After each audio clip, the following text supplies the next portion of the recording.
Shall we start? Yes.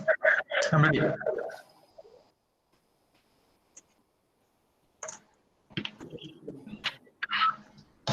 Good evening, everyone. Welcome to the second webinar of the webinar series on NEP 2020, organized by the IQAC of CMS College under UGC Paramesh scheme. Respected Principal, Guest of Honor for the day, Dr. T.P. Sasikumar sir, and other dear participants who are participating in today's webinar. It is my privilege to welcome you all to the second webinar on the topic Practicable NEP 2020, Educational Thoughts, which is part of the webinar series on National Education Policy 2020. The focus of the webinar series is to orient the academic community about the impact and implications of the new educational policy. Our speaker for today's session is an eminent personality, Dr. T.P. Sasikumar, who is a renowned space scientist, educationist, spiritual director, motivational speaker, and an author. He was the former Deputy Director at Directorate General of Security, Cabinet Secretariat, Government of India, and worked as a scientist in Space Department of ISRO for 2 decades. He was also the Director of UGC-Academic Staff College, University of Calicut. He was Professor and Head of the Department of Business Administration at JNTU, Hyderabad, and was also Professor of Mathematics at University, Hyderabad. He is at present the Chairman of Shiksha Jnaanam, Life Learning Residential Camp, Hyderabad. He is a person who is taking education with a different motivation, with complete participation. I hope and I wish this session will be a success. And I take the opportunity to welcome Dr. T.P. Sasikumar to this webinar. I also welcome our principal, Dr. Burgess Joshua, who will be the moderator for today's webinar. I also appreciate and welcome each and every one of you for taking the time to join us here today. And we wish you for an engaging and a fruitful session. Thank you very much. And one more information, the feedback link for this webinar will be posted midway through the session. And please fill in those feedback forms for getting the e-certificates. Thank you very much. Over to you, sir.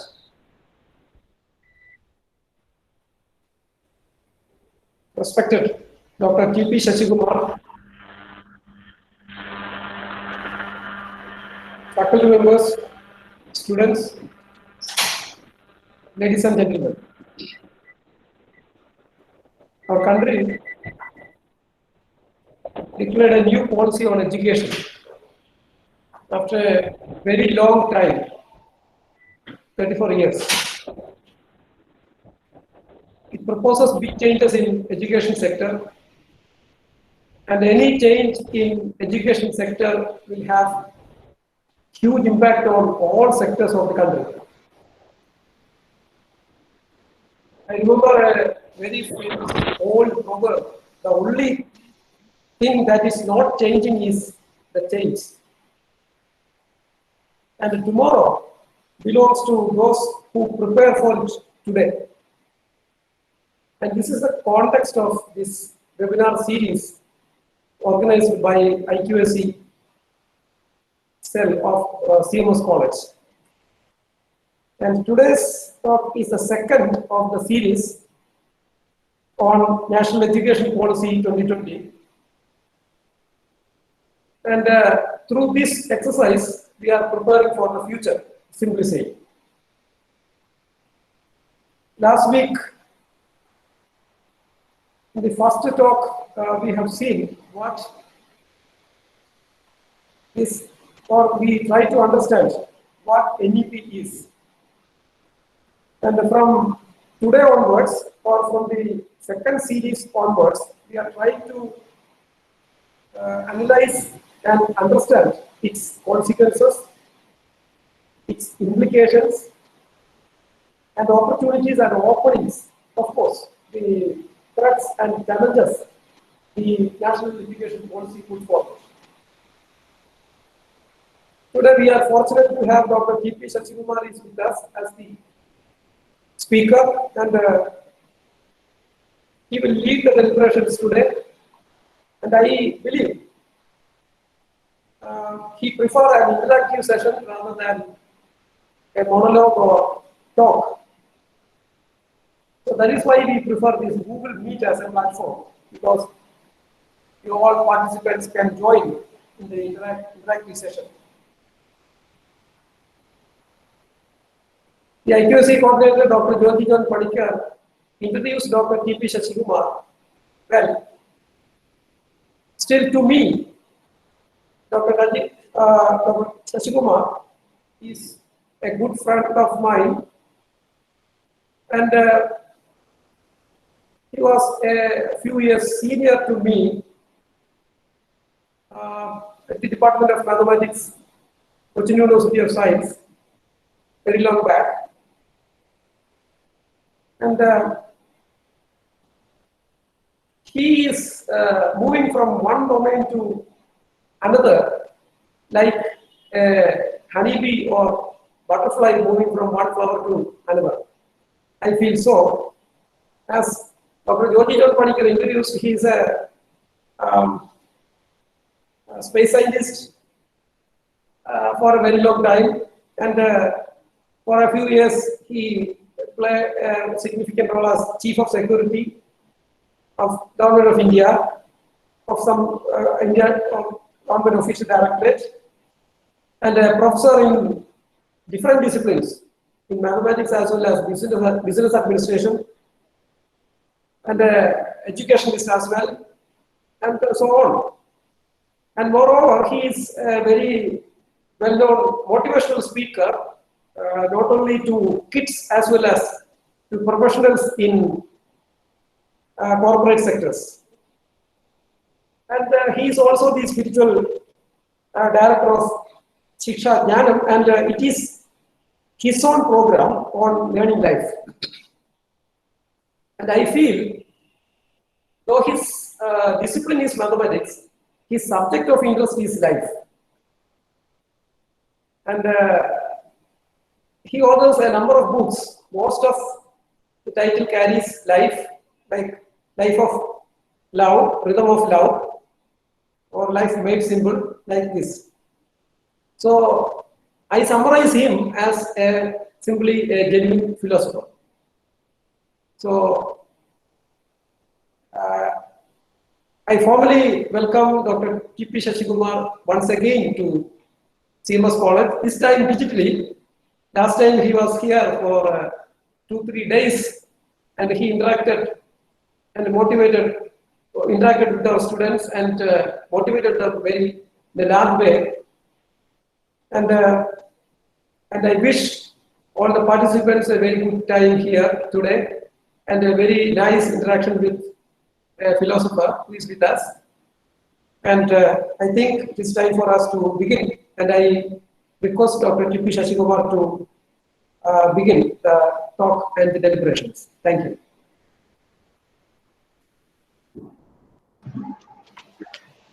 Namaskaram to my good friend now who is leading the CMS College. Last time when I visited CMS College, his senior was the principal and he was the second in command. I was in CMS College last time in 2007. That too was because of Professor 2017. 2017, yeah. I was there from January to August in 3-4 programs continuously. Both the WWS, teachers training programs, and induction training program. All of them are due to Dr. Joshua because he happens to be a student of one of my most favorite professor at CUSAT, Professor Krishnamurthy.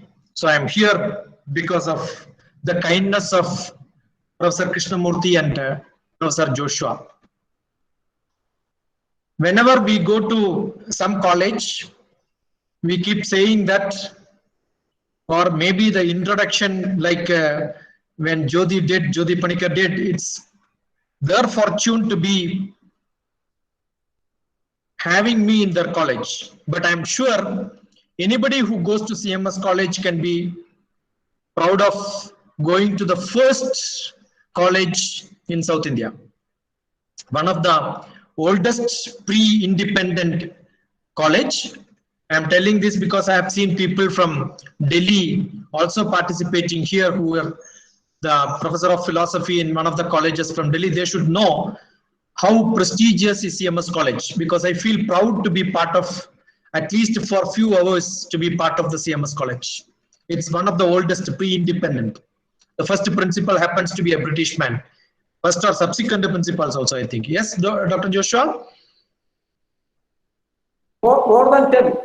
Yeah, more than 10 principals. Up to 1947. All of them were. So it's proud to be part of that. So when I go to such an old college, I'm sure I should not start from where last week, exactly 1 week back, last Wednesday, Professor Joshua gave a beautiful platform on what is national education policy. I've been following different talks by great personalities around India, starting from Kasturirangan, Prime Minister, Education Minister, all of them. I think one of the best presentation which really consolidated all aspects was by Professor Joshua last time, and it had 125 slides. So making it happen was the last slide. So that is why I thought I should talk to you on how to make it happen, the practical aspect of National Education Policy 2020. But as Professor Joshua said, I always look at philosophical aspects, so it has to be some educational thoughts. So sharing it will be what I'm trying to do.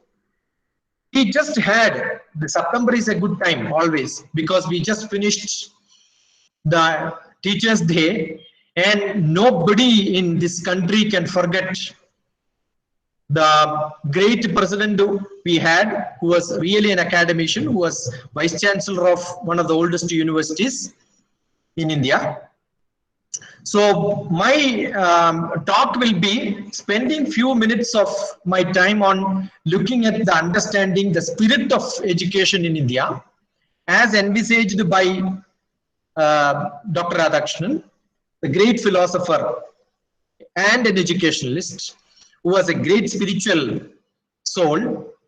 And then maybe sometime I will spend on now how is it and why is it so. Probably if that gets too elongated, people can stop me and asking because when we talk about today's situation, like anybody else, it's not finding fault.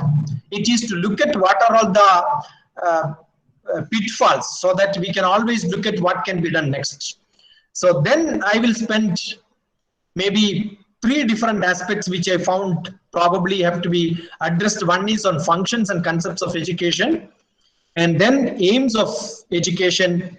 We look at it in the context of national education policy, and maybe a few minutes on the curriculum aspects, what could happen, because the implementation part is still in a rolling ball, which has got nearly 30 years of time, or maybe 20 years of time, or as we will see from 1949-50 onwards, we are rolling it, and then over a period of time, it did not roll that well, therefore it got a lot of fungus.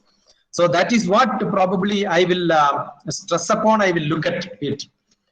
I recall verbatim probably the talk which I heard for this purpose, because I wanted to know how Sarvepalli Radhakrishnan was looking at education when he started the whole bolt roll. And fortunately, I landed up in the All India Radio recorded version, which is in the All India Radio Hyderabad, which is available. But that happened to be on 30th September 1963, almost 1 year prior to my birth.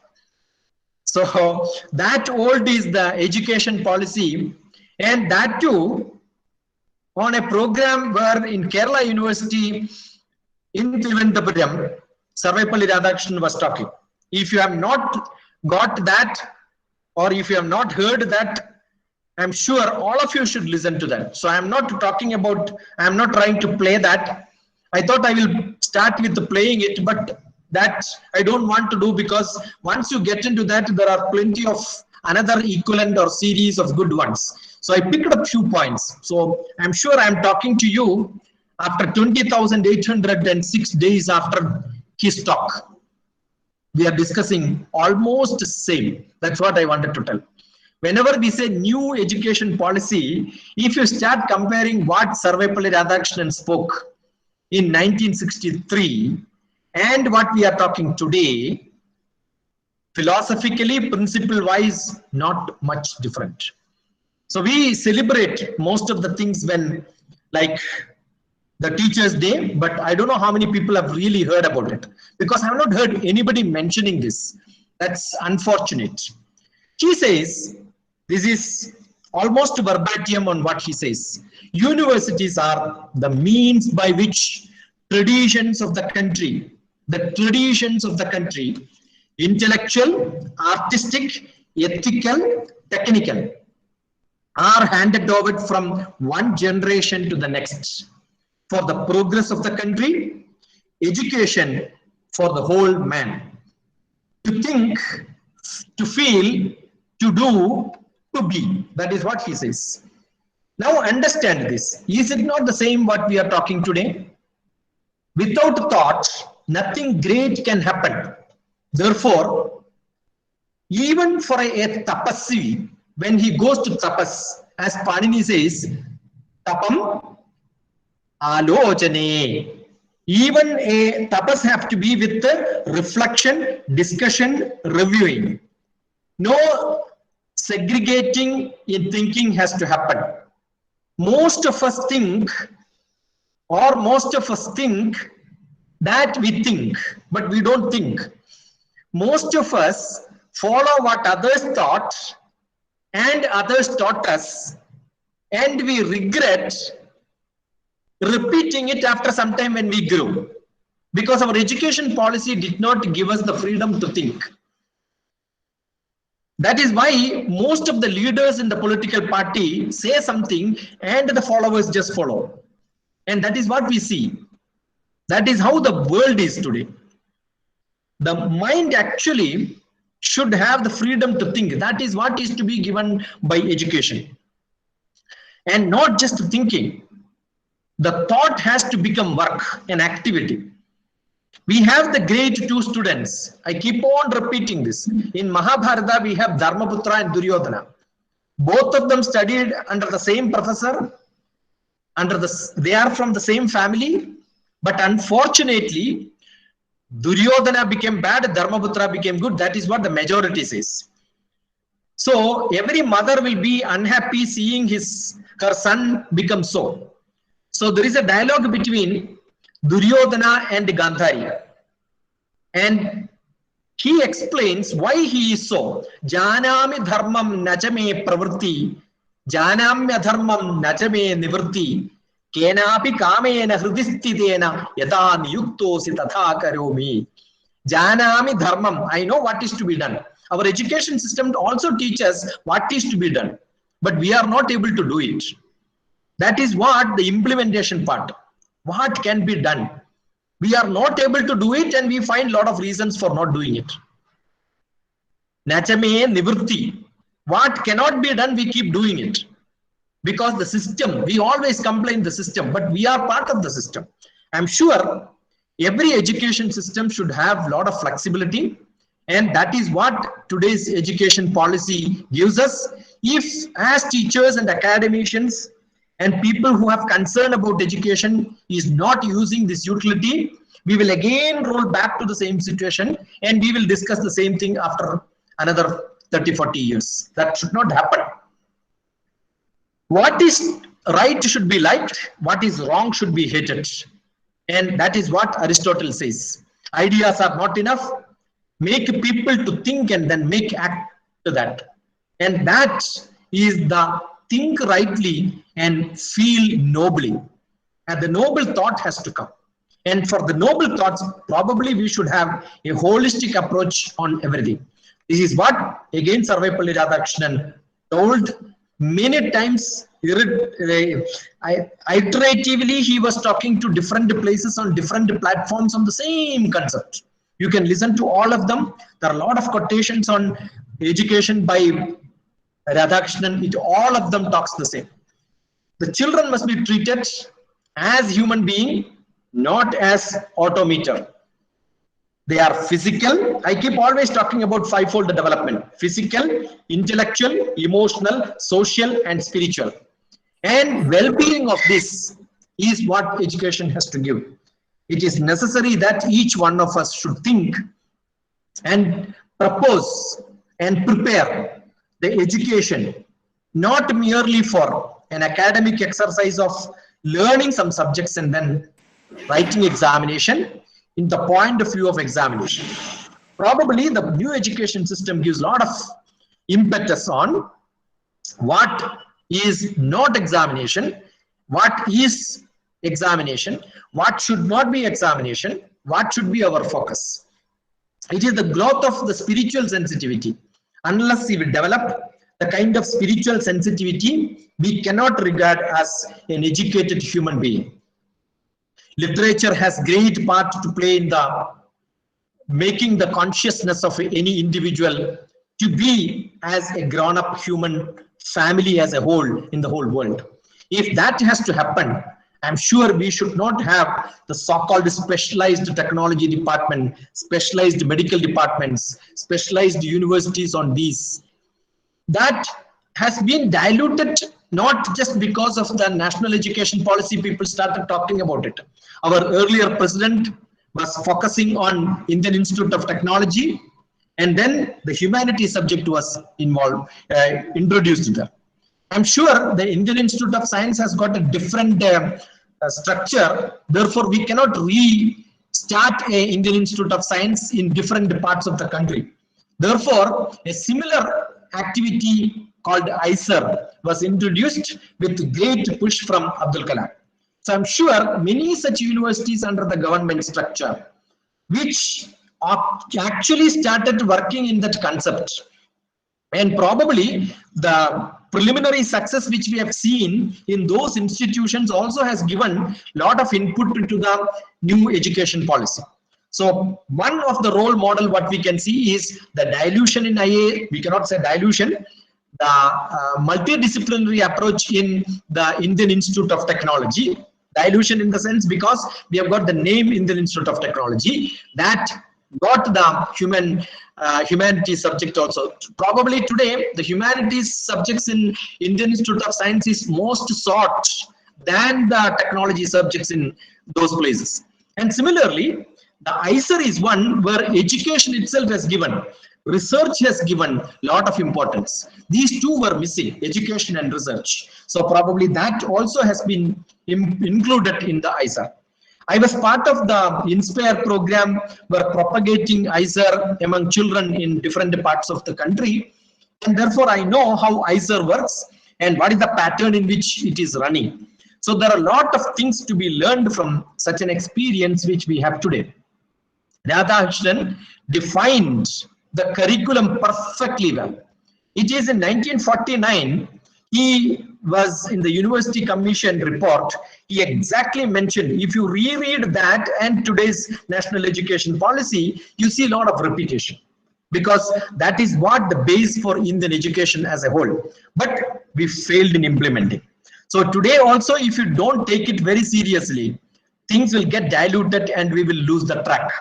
He wants that a student should study a number of subjects such as language, literature, social studies, geography, history, economics, philosophy, ethics, theology, moralities, politics, civics, science, mathematics, art, music, fine arts, vocational things and profession, like, subjects of different specializations, sports, physical education, yoga, and religion. I'm sure what is left there. So this was the holistic view we had. So having said this, now let us look at where are we and why we are like this today in this situation. If you know that, then probably you can expand. Where we stopped from the aspects what Sarvepalli Radhakrishnan spoke, I take the last slide where last Joshua sir stopped, probably, if you can see how to implement that.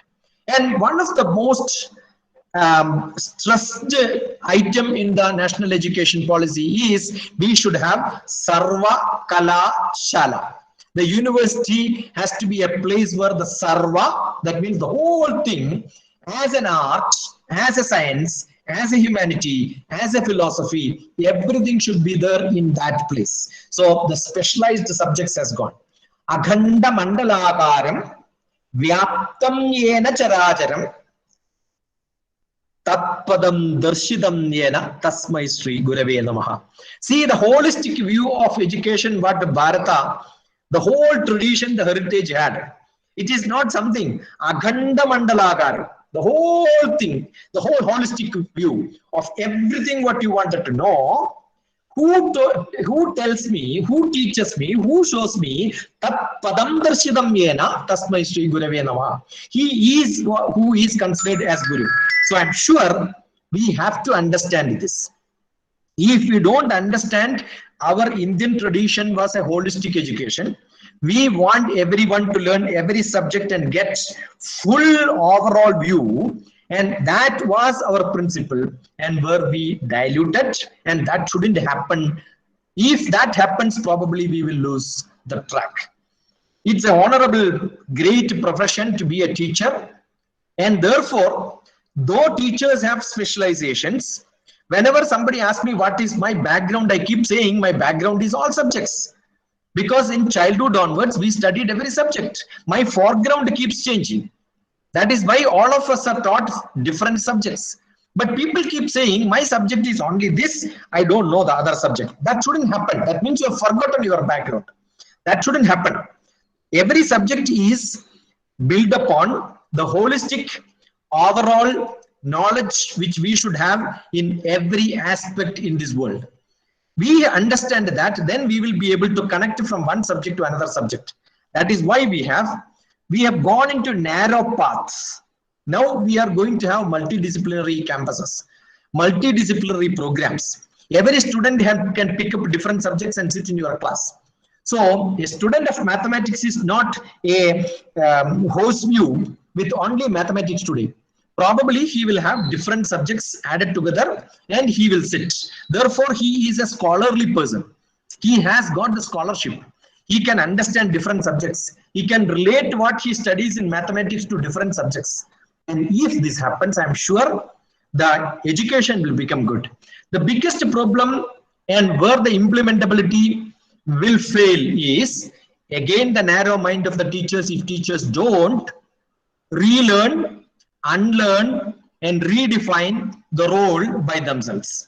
I'm sure if that doesn't happen, any education policy which we have, I'm sure out of 250 people who are listening to me today in this platform, most of them are teachers. You must ask yourself, how do I relate my subject to different other subjects? If that cannot happen, I'm sure we talk about life, we talk about different subjects, but the relation will be lost. Life, as far as I am concerned, just now Dr. Joshua have told that I keep writing about life because for me life is learn in full enjoyment. L-I-F-E. learn in full enjoyment. If you don't learn in full enjoyment, if you don't relate what you are learning to your life, I'm sure the passion for learning will not be there. That's why whenever I get a lot of calls from different people, almost every day I get many calls. In all the calls from the students after +2, after 10th, after graduation, after post-graduation, always they ask, what subject have scope? Everybody wants to define the scope. I only keep saying your life should have scope, not the subject what you study. How do you create a scope for your life? Doing good? How can you do good? Only when you have passion for learning. If you have that, I'm sure the right time for a change in your life, the right opportunity have come. And this is the time when you should jump into that. If you don't I feel pity on such people who don't take this opportunity as a great opportunity. And what is to be done after exam? If you ask somebody, what are you doing? They'll tell you, I'm waiting for the result. The waiting for the result happens to be a cool time, as if they have nothing to do. Assume you did a graduation and you don't know what to do from next day onwards, your graduation is useless. That's where we have lost. So what is to be done? The study should not be stopped just because the examination is over. The examination is like a test which you do to understand. The examination, the another synonym is test. Actually, examination or test is also used in medical science. That is to find out what disease you have, how much lacuna you have, how much reduction you have in your strength of your physique, whether you are sick or not. Examination in mathematics to know the parameters which you can get in mathematics, where are all the fault. And if somebody has got fault in that parameter, no doctor says that you are failure and you cannot improve, you get out of the class or get out of the hospital. I'm sure the teachers also are supposed to repair the students. The idea of examination is to find out what is lacking and give medicines to make him fit. Similarly, examinations in the education system should be to see that the student is lacking something, and the job of teachers is to patch up the gap so that he can become successful in the subject. If that patching up doesn't happen, I'm sure as a teacher you are a big failure, as a doctor is a failure without treating a student, a patient. And if that doesn't happen in schools, I'm sure we are not doing good.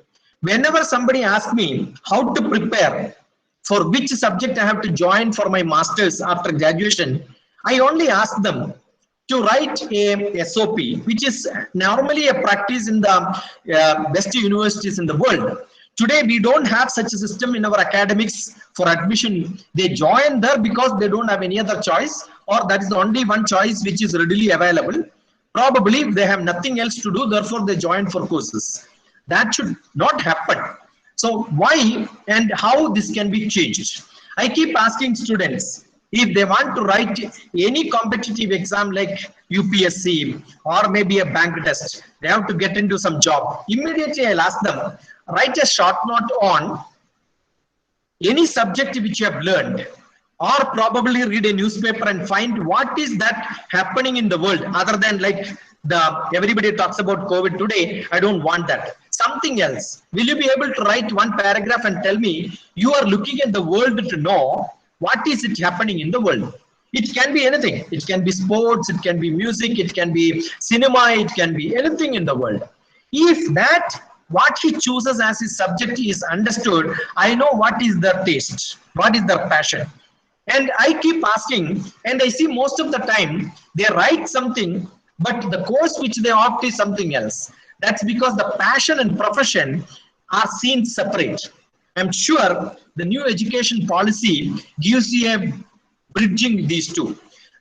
Earlier, again, Sarvepalli Radhakrishnan told, you can have a profession to earn money, the vidya dhanartham, and that vidya which gives you or makes you a good savidya vimuktaye, which gives you happiness.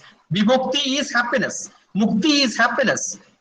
That if you can get, That you can get only when you have a passion to study. Today, what is lacking in our course system is we have so much pressed. They don't have time for the relaxation. And probably the 10th class is not the right time to choose what they wanted to study. 12th is not the right time to choose what they wanted to study. Probably most of them join in a degree program without knowing what they want to do in their life. And after joining, they realize this is not what they wanted. And they have no other option, because it's like a gun given to you with 6 bullets. Only 1 bullet is loaded and the 5 of them are not there. If you are lucky to shoot, probably 1 shoot you will get the target, other 4 are waste. So that is our education system today. If you are lucky, you are in. If you are not lucky, probably you lose your chance of first shoot. And this is what's happening. So if this should not happen, I'm sure that today's flexibility of getting out, and you can always take a chance of getting into some other course and then try your luck there. And you can always come back and continue. This flexibility is a great thing. And probably the new education system did not do it just for the helping the students, because we have large demand for higher education. The 50% of the students, 55% of the students are not even getting admissions in the best course what they want. So probably we don't have that sort of an academic institution where they can get admissions. So what is one of the method is to create people to get out of the place, so that the first year you have got large number, second year probably you have only 30% strength, and people who will come back and join you. Therefore you have a rolling system in your academic institution where you can cater to multiple number of people, large number of people. I'm sure this demand is going to get enlarged in the years to come, in the next 20 years, because India's youth are increasing and the population is increasing in that spectrum, and we need to cater education for the large number of people. So the demand has to happen, and the system has to provide that. This is the only way out. Probably this could have been a shortcut to what the government has seen. Okay, so this is what I wanted to tell you about the structure today, why and what is happening here. Now, from KG to the highest education system, where the student is seeing the teachers. And I'm sure if you ask a small child what you want to be in your life, they will all tell, I want to become teachers. But as they grow, I've seen maybe 8 lakhs of children, more than 5 lakhs of teachers in my life. If you ask most of them, the teachers opted to teaching probably because they don't have any other option. Second one, the teachers in the younger childhood, if they want to ask what you want to be, they may tell you that you want to become a teacher, but as they grow, they will tell you they never wanted to become teachers. One of the reasons is teachers are less paid. The second reason could be that they have seen all the teachers are not that good. Therefore, the respect is not there, the education has become dilution, and they are not having the status in the society. How can we rebuild that? I'm sure the brightest of the brightest will come to teaching profession. Today, that is not the situation. And if that has to change, I'm sure the merit has to be given importance to be appointed as teachers. Today, the situation is somebody becomes a teacher by lifelong until death. They can become a teacher without writing any examination. That should not happen. Teaching should not be the teacher's job. Learning should be the teacher's job. So I'm sure the new education policy, if you want to be an excellent teacher, even today, if you want to be an excellent teacher, you have to be a continuous learner. So the role of a teacher from the teaching gets back to the learning. I'm sure a good learner is a good teacher today. And that is going to be the more stressed, more emphasized in the days to come. The greatest change, probably somebody was talking all these days, wherever I have heard, is 1986 Rajiv Gandhi called education as HRD, and 2020 people are calling HRD as education. That is not true. I'm sure whatever I spoke so far is a clear indication that it is not renaming, just it is not giving some policies just like that what has happened. The disaster is what a wasteful education which was happening in most of the academic institutions.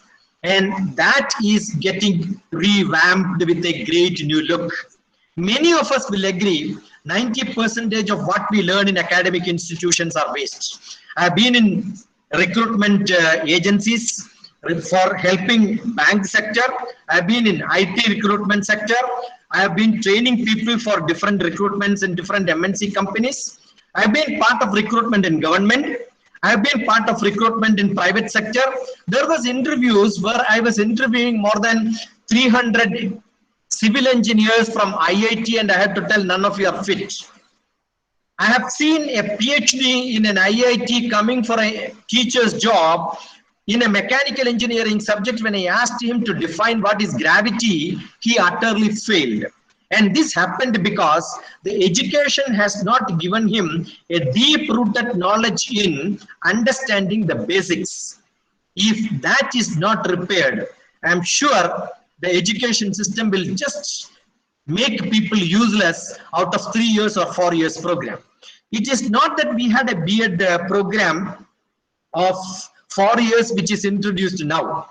We had regional education institutes, RIE, which the 4 regions, south, east, west, south and north, already it is running. And I'm sure wherever I have seen good teachers in the high school and +1, +2, higher secondary schools, immediately sometime I ask them, are you an RIE product? Because I found them distinctly different, because their background training them into that is a beautiful concept. RIE has done a wonderful job. Therefore, the B.Ed system which we are introducing is not new. It is what is experimented in RIE, which is getting established in any other place. And there are flexibility, but I'm sure you will see a drastic difference in the quality if the teachers are having that bend of teaching, join to a program and say after +1, +2 that I want to be a teacher, and that orientation is given during the whole 3-4 years, because teaching job is not that a simple job. And many people talk about the 6% GDP which is going to be projected in the new education policy. I don't really agree that it is a great change, because there are different allocations in different ministries. Altogether, if you add what happened in HRD, in different human resource, in different society, different parts of the strategy, and different levels in what is given as rebates, if you add them together, probably that becomes a huge amount. The 3,000 crores of money as of $2.8 trillion GDP, which we claim today, if you look at it, that's not a great amount in education if you want to make this change. So in the beginning of the next 10 years to 20 years, I'm sure if India's GDP in 2024, if we want to join in the $5 trillion club in the whole world, if that do not happen, and this revamp is what is suggested, if you want to give good facility and good infrastructure, good recruitment, because there are huge number of educational experts which needs to be put into academics, universities, the school examination systems need to be specialized teachers, the training teachers in the smaller level at the 6th grade onwards, we are deciding that we have to teach coding. I don't know where do we get teachers. So the higher education teachers and the higher education academic institutions will have to step into training the teachers in the lower level. That is going to be a huge task. And if the money which government is not going to push for such large human resource building, I don't again call it as education building, the education will happen only when the supportive human resource development program is there. If that do not happen with a lot of private participation, with a lot of funding, if that do not happen, probably the private parties will come into picture and private academic institution will start struggling to survive, and dilution of quality will come. And then what will happen? Like today, what is happening? The private institutions, though they have a great money input, they are not able to compete with IAC, ISR, IIT, AIMS. We don't have a better institution than these.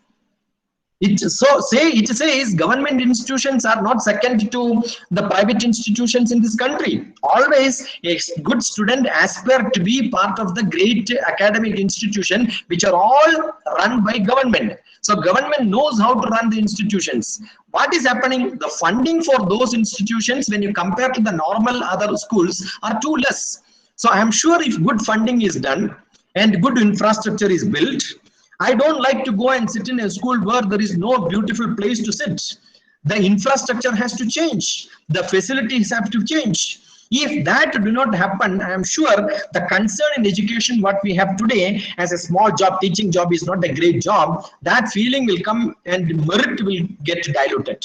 If we are planning to have a 20 years of target, the youngsters should be getting attracted. They should get into the facility what is given to the youngsters in a normal MNC company like a 5-star style. Otherwise, the merit will be spoiled. The flexibility have got both positive and negative. This is not the time to tell the negative part of it. How to make it happen is what we are discussing. So that should happen. Today, the education learning is like a punishment, because you have to finish the syllabus. The teachers also take it as a punishment, and you have to have a lot of paperwork, and the incentives are not given. The innovative, passionate, philosophical, motivating, empowering, curiosity, creativity, imagination, all these are only in the thought process. But in the class, it doesn't happen because it's always like a pressure. And that pressure, if you don't get into, I don't know how many of you have seen the movie called The Pressure Cooker. It's a Telugu movie. It's a beautiful movie where a student is put into a pressure cooker. And I'm from Hyderabad.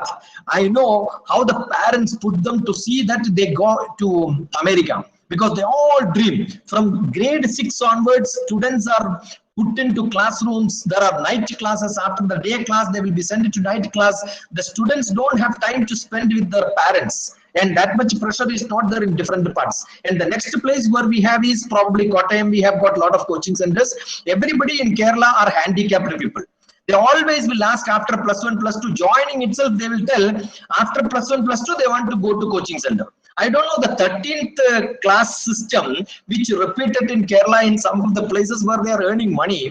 And the place like Kota, there is a great movie made out of the Kota experience, which is called Cheat India. I'm a passionate movie watching person, not movie learning person. From the movie, I learn a lot. I'm sure if you have not seen that movie, you should see Cheat India, where what is happening in such places, how the pressure is being pushed into the students to get some examination.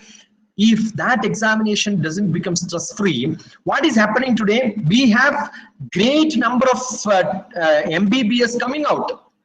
I must have gone to different medical colleges to teach students, understand students, to give them counseling, mentoring, to reduce the stress during examination. What I found is most of them have got stress because they have got a different pattern.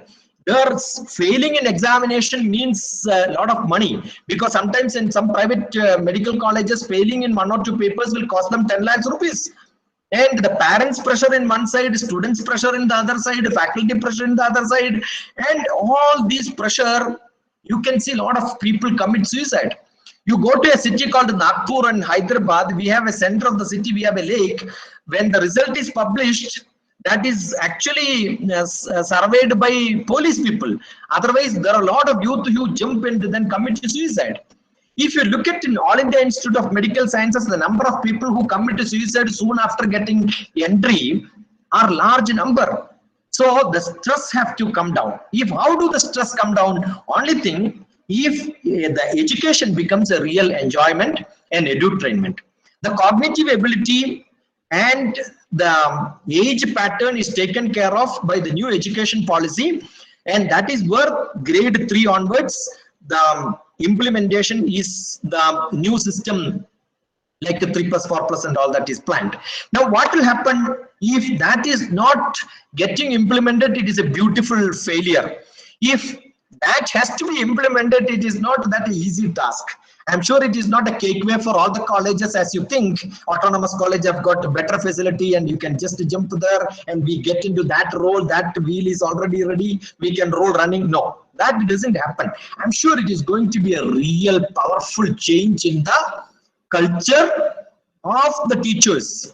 The system can change, the by name it can change, but if the teachers don't change, again it will be the same what is going to happen.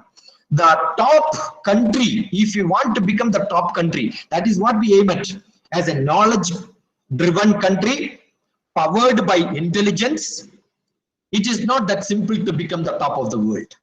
I'm sure it is very good because we have got a youth potential to produce a lot of things, highly productive, good brain. That is why America, if you look at what America imports from India, it's the best brain, the best people in this country. If you look at who are the students in MIT who are doing very well, my student is also studying in MIT. How do they perform and what is the commitment which they have? They have great. The same student in India is not able to perform that well. We are not able to create a good academic institution which rank around 200. The Indian students, if the youth is not happy, we don't get even happy. The happiness index India is worse than Pakistan. That is because our youth is put into academics, the full pressure. The same in Finland, people are happy with all the yoga system, meditation system, all the spirituality which we boast upon, and we celebrate all this. The worst thing is that we are not happy. How can we be happy? If in the youth system, in the college time, in the education time, if you are not happy, how do you think you are going to be happy when you are in academics? That is because we are seeing teachers who are not happy. So if the education system has to change, I'm sure it is not a salary, it is the flexible complementary promotion system. Teachers have to test themselves for their academics. I remember when I was a professor in management, I'm sure if I don't write examination in which my student is writing exam and I don't get 100%, I call myself unfit to be a teacher there. I challenge how many teachers have got this ability. I keep asking the young teachers in the nursery when they teach Tingle Tingle Little Star or maybe London Bridge is falling down, I ask them who wrote this poetry. They don't do that analysis. They don't think about who is the poet who wrote this. Because the teacher and the student, there is no difference. Both of them know the same rhyme. They can chant the same rhyme. That's it. So the teacher and the student, there is no difference. The teacher becomes teacher, you become an academician, you become an educator, you become a guru, you become an acharya only when you have something greater than the student. The reproducing and singing in the nice way, probably the student and the teacher will do well. So from that grade onwards, I'm sure you must have a great change. And where we should reach, every teacher from the childhood, from the nursery onwards, they should know today. I have not seen when I ask the student from any branch, anywhere. I meet thousands of children today. This being the time of COVID, I have got a lot of people who are contacting me on internet, on my WhatsApp, on my mail. I ask them write a small note on what could be the India's future. I have not seen people referring to something on 5G. I have not seen somebody talking about the fourth industrial revolution. They have not heard about the World Economic Forum. The other day I was talking in the Chamber of Commerce. Yeah, I think the Thrissur Chamber of Commerce, Thrissur Management Association. You type in TMA, Dr. TPS and then search, you will listen to my lecture. The 5G, it's in Malayalam. The 5G, no, I don't think it's in English or Malayalam, I don't remember. Yeah, the fourth industrial revolution, I gave a beautiful talk there. I have not seen students looking at what is going to be the future. If you don't know what is going to be the future, I'm sure how are you preparing yourself? And how are you asking somebody else what is the scope? So who are the people who has to tell them? They have to be told from the childhood onwards. So every teacher should know what is the future in the world. The multiple entry exit system is a beautiful one which needs to be entertained so that people can go out and look what the world is and then come back. That's one method of understanding. I'm sure this is also not new. I know that all the Kerala people know Kunyunni Master, the great poet. I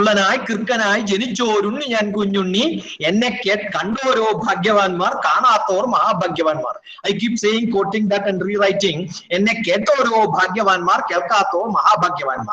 that Kunyunni Master, you know what he said? After 10th class, every child has to be thrown out of their houses. Let them sit idle for 1 year. Let them roam around the world around and then see what is to be required. What is that he has to study? Then put him into +1, +2. If at all he comes and says, I want to learn. Every revolution, if you have seen in this world, happened only in the youth time. And if that freedom is not given, I'm sure what is that we are doing? And that is what is to be done. If that happens, I'm sure the development will happen. But to get into the world, we must make people fit, and that is where we must put great talent, the technology mix, the value system, the morality, everything has to be taught. So therefore, the basic education system in the younger childhood, probably up to 10th class, have got a lot of push in the new education policy. Okay, so understand, it is not just a circular, it is a change in the culture. If that do not happen, and there are a lot of discussion which happens in the mother tongue, other tongue and all that. That doesn't have any difference, because India always followed a 3-language system. We have a mother tongue, we have a national language, or maybe connecting to the different parts of the country and connecting the international world. And 3-language system, even if you look at Navodaya Vidyalaya when it was established, except in Tamil Nadu, every state in this country we have got a Navodaya Vidyalaya in every district. I was part of Navodaya Vidyalaya, faculty development program, teachers training program, principals program, staff program, students programs. That gave me a lot of liberty to go through the different part of the country to understand what education system, and that is one of the best example.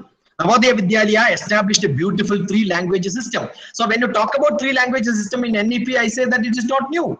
Tamil Nadu did not have, because they objected, saying the state government is saying that we don't want our children to study Hindi. That was one of the worst mistakes they did. And later they wanted to start Navodaya Vidyalaya. Navodaya Vidyalaya Samiti said we will not have in your state at all. So today also we don't have Navodaya Vidyalayas in state Tamil Nadu. See, understand, we wanted such a system to happen with a lot of collaboration. When that was established, what was the principle? That Navodaya Vidyalaya in the district has to support all the other educational institutions. As today we are telling, the nodal education system should support the neighboring education system. That was part of the paper which was written. But that Navodaya Vidyalaya teachers are not getting pension. They are not recognized as teachers in the government sector. So we have not repaired many of the things. What is the problem in the today's education system? And we look for something new. I am sure that is going to be a very bad state. So what is to be done is teachers in every system, whether it is ICSE, whether it is CBSE, whether it is central school, whether it is state syllabus, I'm sure all of them need to be equipped with all that ability, with a great payment, with a strict disciplined test process. If that do not happen, I'm sure the teachers cannot show their quality. That collaborative learning is what is required. Therefore, higher education system have got a lot of things to do for the younger teachers in the younger education system. And how and what is to be given a lot of importance, lot of creativity, lot of communication skill. Now, that Acharya Padam Adate, Padam Shishya Somedaya, Padam Sa Brahmacharibhya, Padam Kalakramena cha. That is getting implemented today. You should have a lot of time in implementing, talking to each other. The teachers have to be good. Students have to prepare themselves, because a lot of assignments, working in the field. My today's, as Joshua sir said today, these days my best interest is in agriculture. I'm sure I'm preparing a place where people can collaborate, come and work and learn agriculture. If anybody want to learn agriculture, I'm sure that it cannot be a classroom class. It cannot be in agricultural universities also sometime. You must go to the field with the real farmers. So I'm creating an institution under an agricultural large area of 2,000 acres in Hyderabad, where people can learn and come agriculture in the weekend or holidays. If that skill development do not happen, if that attitude do not come, I'm sure any change will not create a beautiful. So you have lot of every public person, every person who has got committed, every social individual who have got some commitment to the society have got a role to play in education today. Because everybody can find a place. I can create a structure where I can get the students to come and get enjoying learning. Sakshat anubhava drishto na sruto na guru darshitaha. It is not what teacher says is what is education today. What is the experience is what is going to be education. And this is the great change which I am seeing. And I guess I have covered sufficient enough. almost 1 hour I have covered. Probably I can get into any of the questions. If there are a lot of discussions, I will be the happiest. I never thought I can speak for 1 hour like this, but I found that education is man-making is what is Vivekananda said. If you want to understand national education policy, look at Vivekananda's textbook on My Eternal India, few pages on education.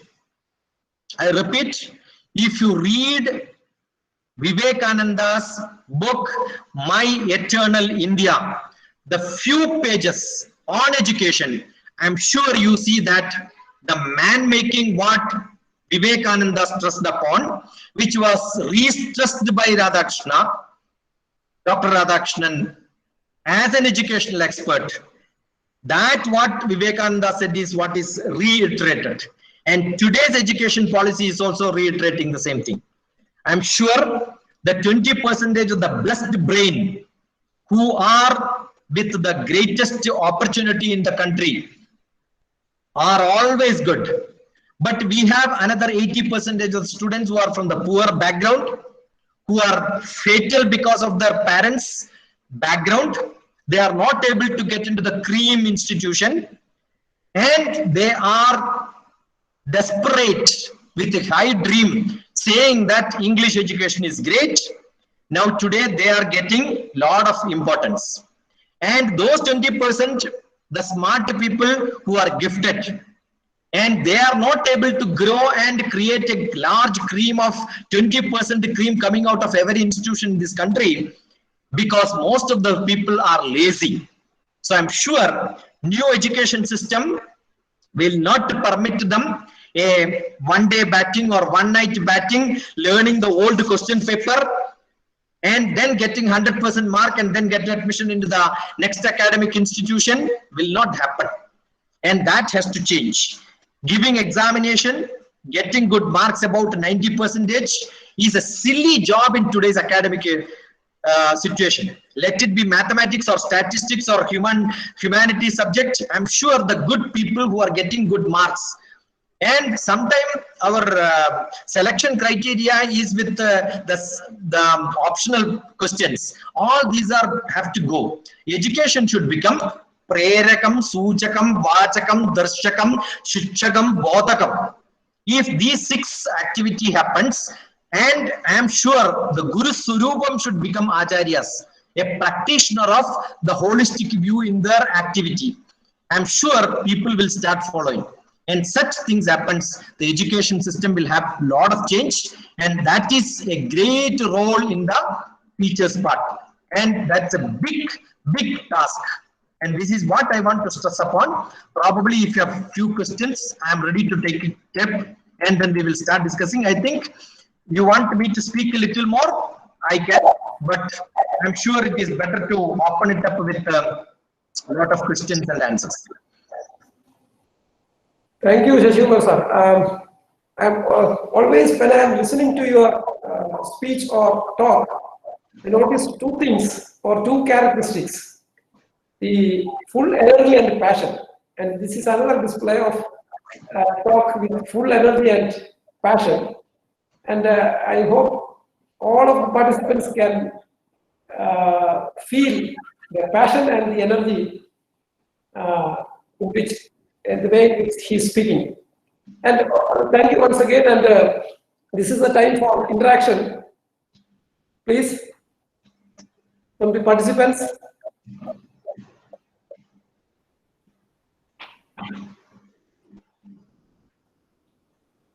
Any comments, remarks, or questions?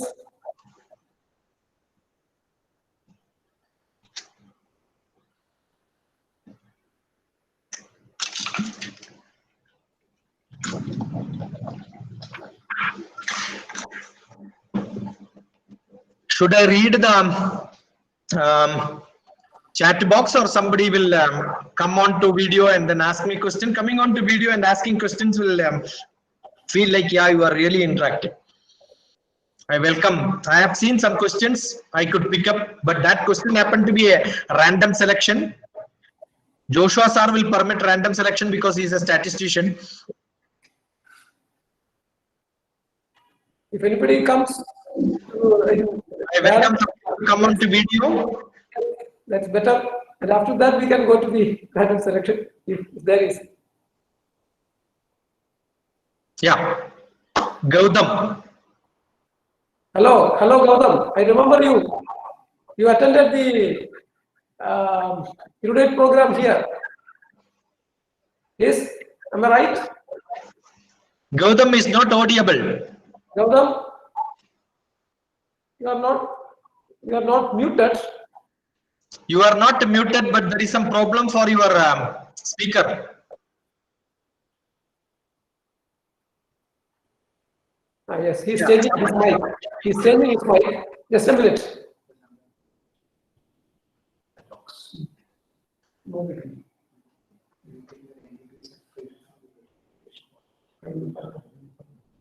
I guess I will be audible now.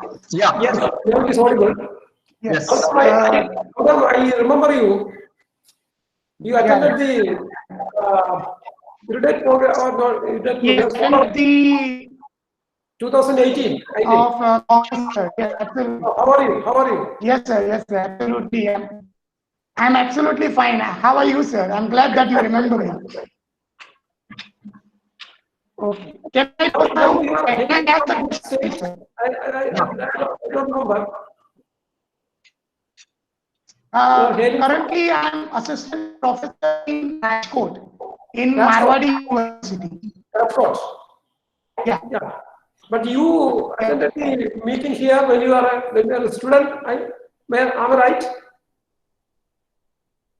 At that I time? attended the summer camp, summer school of Yes, summer school. which was organized in 2019. Yeah. Yes, and I think it was you who was coordinating the whole summer school. Yes, 2 years back. Okay. Yeah, sir. So I'm glad that you remember, sir. My question was to Shashi, sir. Can I, Shashi, sir, can I ask? Yeah, sure. Sir, first of all, thank you very much to give me the opportunity to ask the question. And at the same time, I'm really glad that you conducted a very enlightening, you lectured in a great way to enlighten us.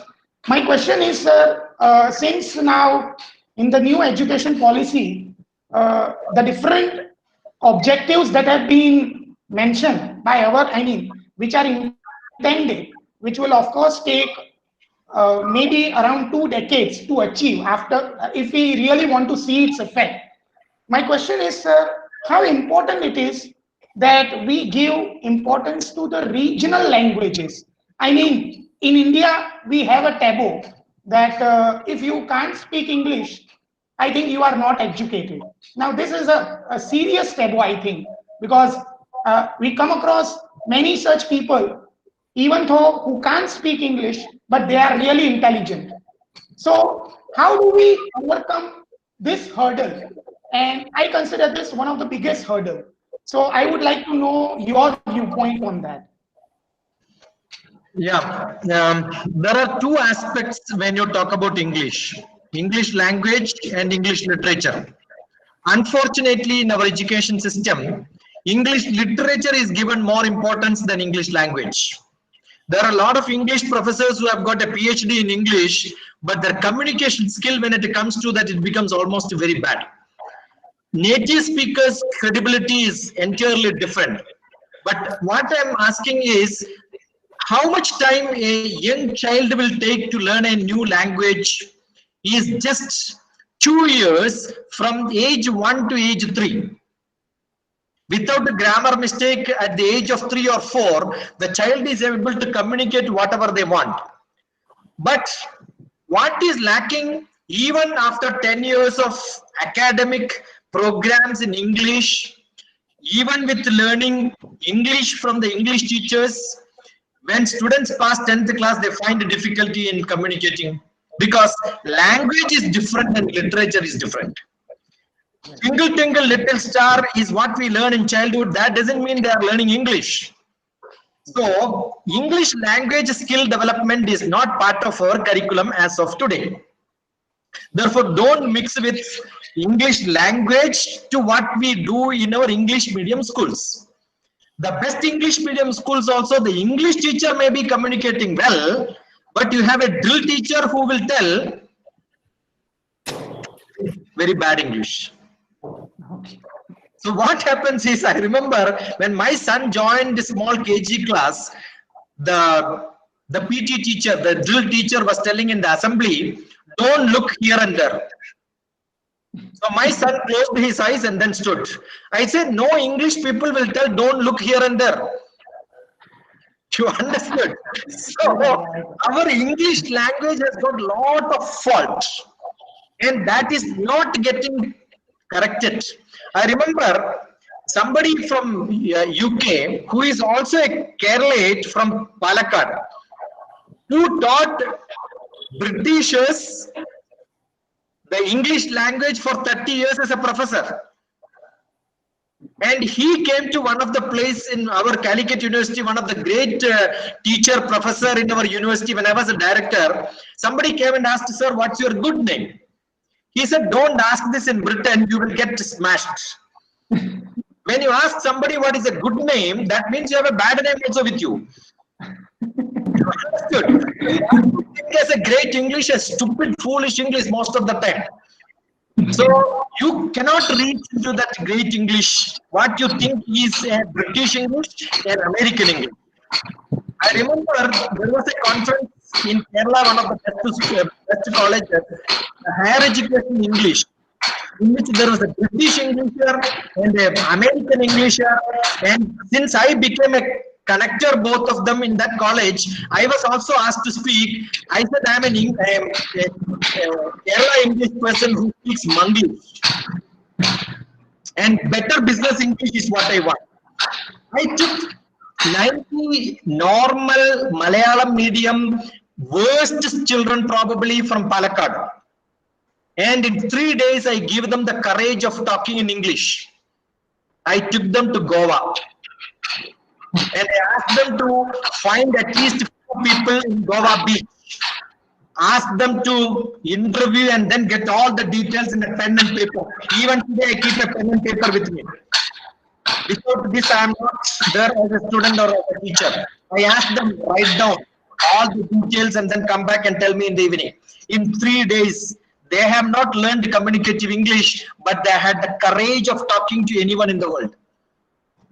So what is lacking today is that we don't give courage. You go to best English medium schools. I must have visited hundreds of them. You see, few students will come and speak in the class, introducing somebody, welcome speech, and finished. The third fellow is out, because every teacher has got a pet student. They train those people to become the presenters. The rest of the people are all the jokers. Correct? If we don't change this academic institution style in which they show to be, showing is different and being is different. And it doesn't make such a difference. You give me the worst children who don't. I remember going into Madhya Pradesh, young children where they don't even speak Hindi. So I am not able to communicate to them in Hindi, nor in English, nor in my mother tongue Malayalam, nor in the South Indian language which I know like Telugu, Kannada, Tamil, nor in Bangla or Gujarati. I cannot speak to them. But I was able to speak to them in English and they understood everything. Language learning, talking to them, communicating is only a simple job. That is not a big job. I am sure every Indian who doesn't have this when they go abroad, probably there can be some pronunciation errors. I remember last year, this time I was giving lectures in America. I went to a church to talk about something. I used the word chapel. For us, chapel is footwear, but in America, chapel is chapel. They mistook it as chapel. Understood? So there are colloquial differences. I am sure that is not a big task. And that taboo which you talked about in only 15% of Indian students population. 85% is happy in their mother tongue. We are only interacting with the people whom you think is in the city or the population of India. We are wrong. And when we go to Arunachal Pradesh, I keep going to Arunachal Pradesh to teach children there. They are very good in English because they don't have their script writing in their own mother tongue. They use English as the script for writing their mother tongue. So English is not a foreign language for them as far as writing is concerned, and they speak good English. Got it? Right. It is not a big problem. You give me any child, any student for few days, creating them to English communicator is not a big problem. Right. But our Absolutely. students have to change from literature to language, for which a teacher has to get the training. That's what is essential. That is true. Absolutely, sir. Absolutely. Thank you. Any?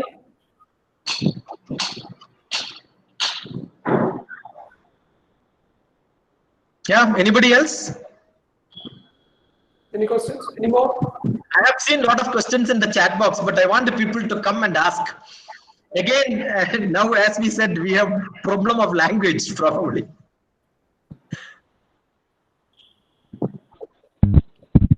Joshua sir, do you want me to read from the chat box? Okay. Shall I request Dr. Pandit to report some questions that we have shared in the chat box? I can read. You could mute. Okay. Yeah. Babani Shahadia is there. You want to ask something? Yes, sir. Good evening to all, sir. Babani from Assam, philosophy professor.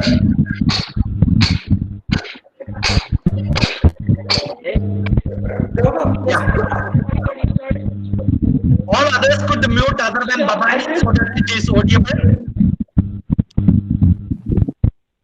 Yes, sir. Am I audible?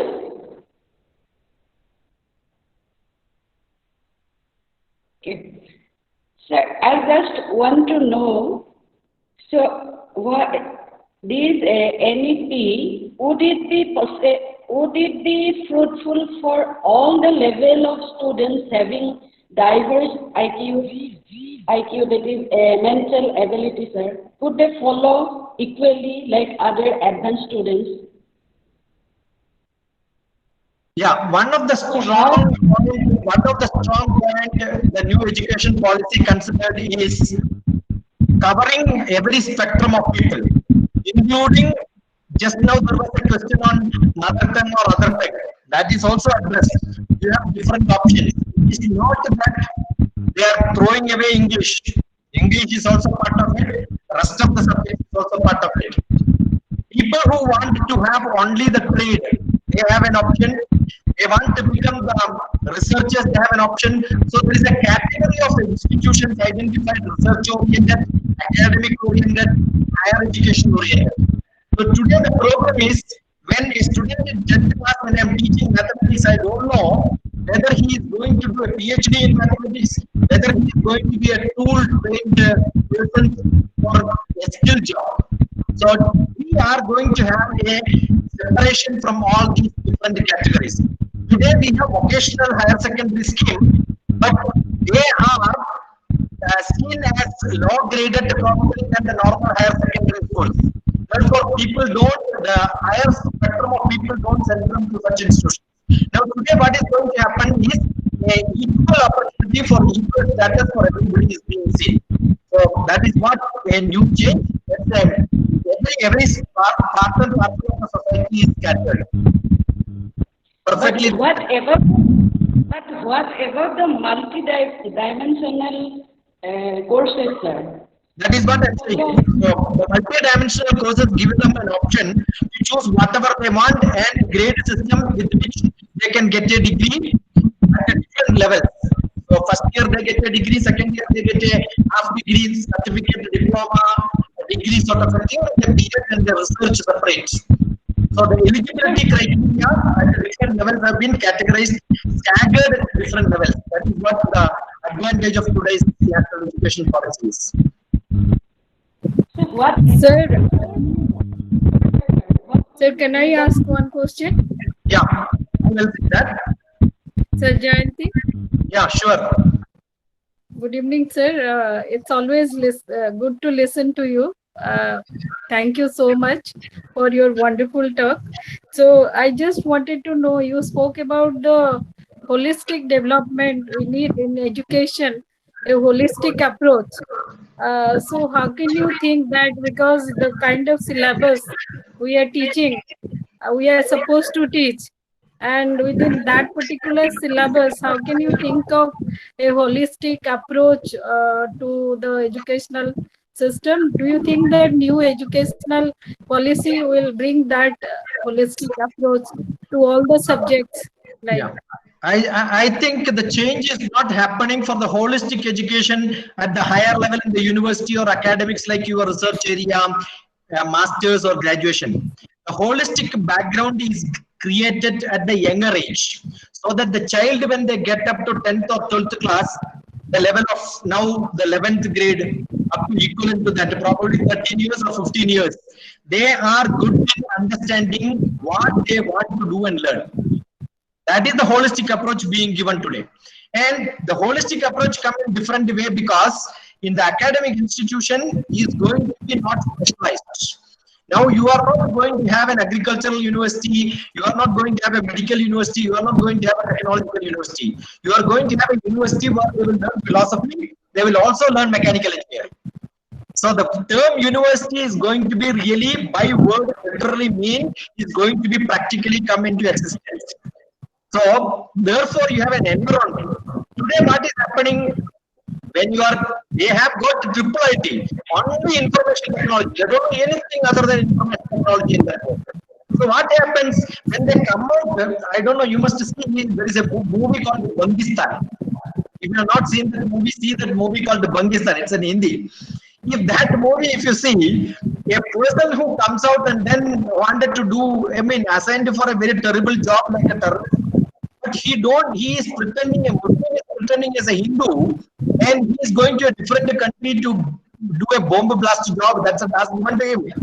And being a priest, he was asked by somebody else to conduct the Pitru Puja, and that person who is died, the dead body is there. He is asking the wife and asked that, along with the husband, and then do sati.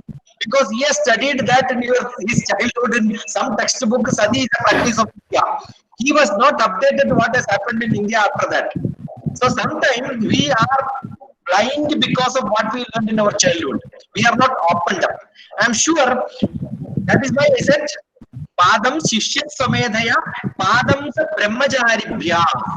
When you collaborate and then meet people, I am sure there will be a dialogue which is happening. So most of the dialogue which happens across the teenage, the peer groups learning, the facilities are too less today. That is going to open up because we have real university system. Right? The holistic study is not your syllabus and the responsibility of teachers again to teach the whole thing. I think you must get out of the syllabus concept. You must go out of syllabus. It is beyond the syllabus. Then only the holistic thing will come.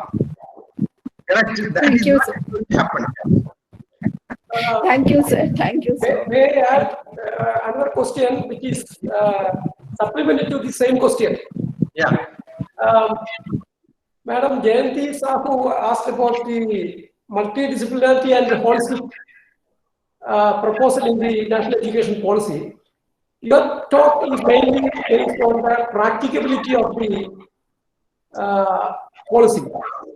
And I am also a little bit of fan of this policy, and it seems that you are, it's very nice to see that you are advocating this policy very well.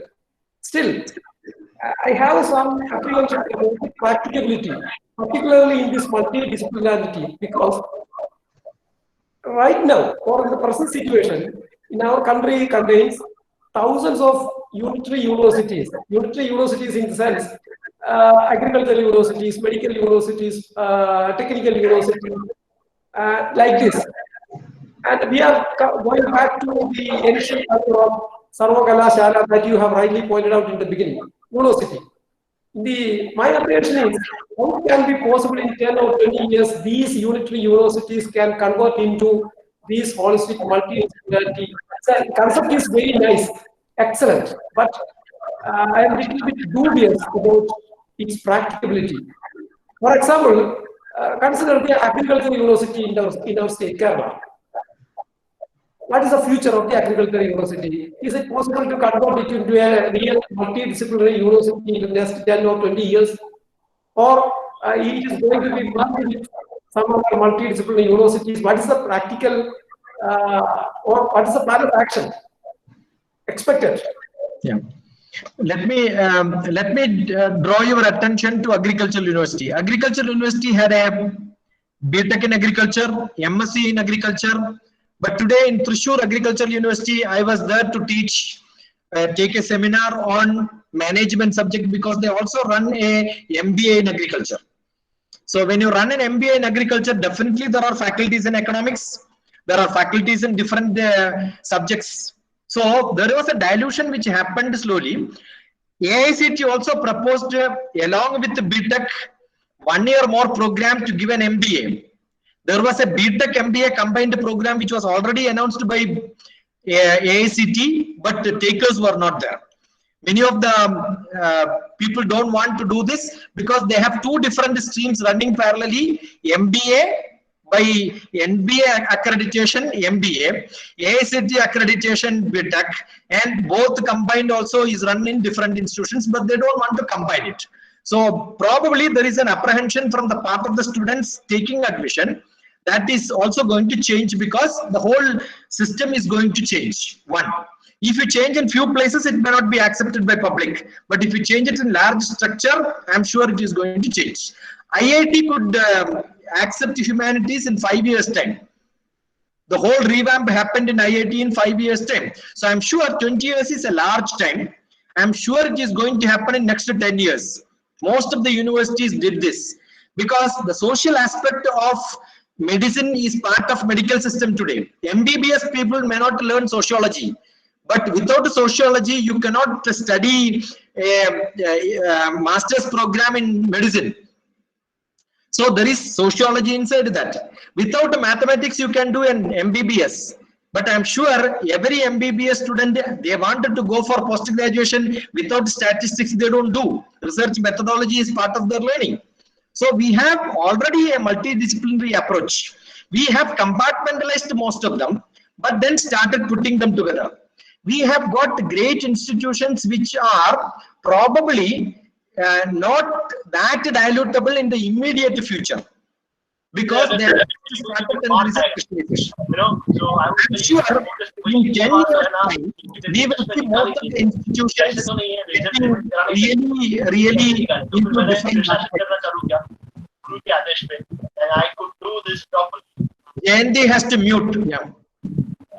Sir, I just have another. Yeah. Sir, just I don't know how to put it.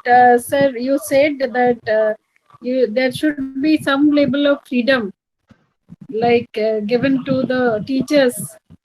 And do you think that new education policy will bring that freedom which the teachers are always looking for?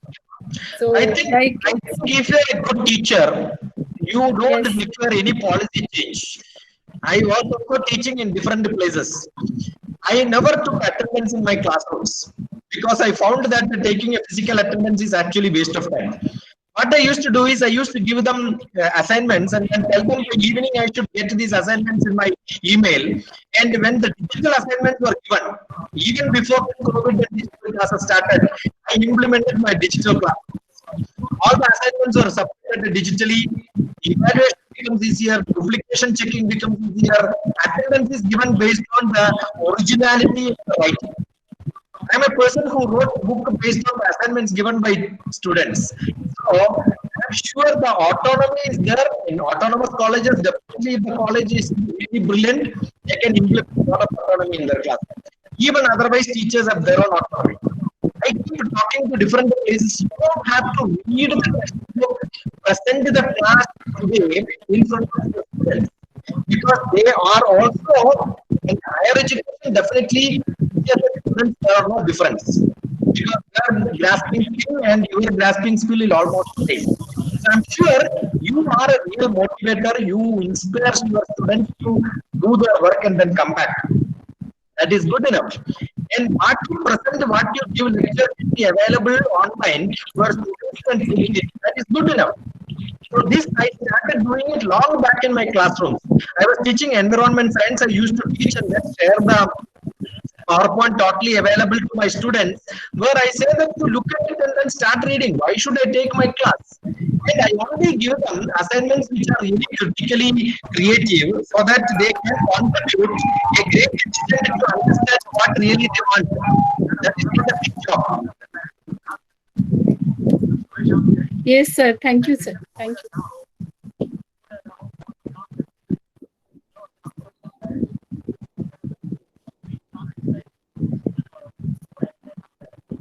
Thank you, sir. Thank you. Okay.